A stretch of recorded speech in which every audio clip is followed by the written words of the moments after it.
Hi, I'm Mark Bays with Oklahoma Forestry Services, and you look like you need some help picking out a tree. Absolutely. I just want to know, what do I need to know to pick the perfect tree for my house? Well, once you decide what tree you want, you always want to make sure that you measure the tree where you're going in your local house. So you want to make sure, you don't want to pull a Griswold, you want to make sure that that tree fits your place.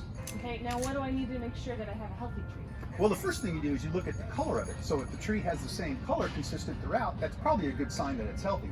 Then the other thing you do is get up and get personal with it. You touch it, you caress the needles. If they're soft in your hand, then that probably means that the tree actually has a lot of water in it. Okay, so now that I've got the perfect tree, once I get home, what do I need to do?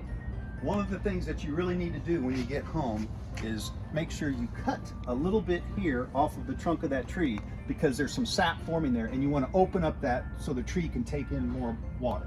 And is there anything I need to add to the water to keep it fresher longer? There's a lot of myths out there, 7-Up, I've heard Clorox, I've heard sugar water, I've heard maple syrup. If your tree likes pancakes, maybe maple syrup's good to do it. But really the research says that it's not really necessary to do that. Now, it's not going to hurt it, but it's just really not necessary to keep your tree fresh. And is there a temperature of water? Does the tree like warm water or cold water? Warm water is good. So when you first put it in warm, that maintains that sap, and you never want it to run out.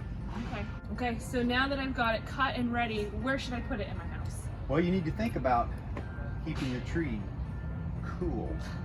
And the reason for that is because you don't want to set it near a fireplace, you don't want to set it near a vent. You want to make sure it stays cool. Okay, so now that we've got the location, what do I need to do to keep it fresh all December long? You need to make sure it never runs out of water. Okay. So always water it, keep it full, check it all the time, because if it runs out of water, the tree will dry out and become a fire risk. And the last thing that Oklahoma Forestry Services wants is a fire, especially during the holidays. Absolutely. I'd like to thank the people here at TLC Nursery for allowing us to come here and shoot this. And so if you want to go out and buy a tree, buy one from a local source. If you want to also, you're one of those people that want to go out and cut it, we have a place on our website that will show you just exactly where you can go to cut your tree. So happy holidays, safe Christmases, and thanks.